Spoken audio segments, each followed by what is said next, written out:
ataupun dicekoi jamu yang ternyata tidak ada rasa menyesal dan bersedih. RK19, pelaku pembunuhan terhadap adik iparnya NF13, ketika diperiksa petugas penyidik Satreskrim Polrestabes Palembang Unit Perlindungan Perempuan dan Anak PPE, santai dan berekspresi biasa. Jumat 20 Desember 2024, raut wajah RK pun tidak menampakkan mempunyai masalah sebesar ini. Sesekali RK pun menanyakan keberadaan anak laki-lakinya usai ditangkap dan dikembalikan kepada orang tua suaminya.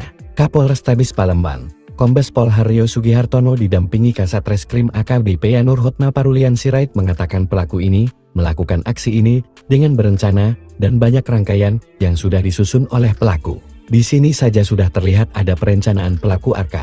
Nah, ketika pesanan itu sampai, pesanan itu langsung dibuat pelaku dan simpan dalam sebuah botol, katanya.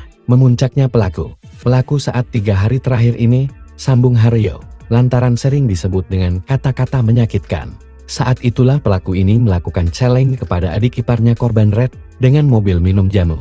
Dan jika tidak tahan dan muntah akan diberikan imbalan Rp300.000, katanya. Ditambahkan Haryo, setelah korban disembunyikan di belakang lemari.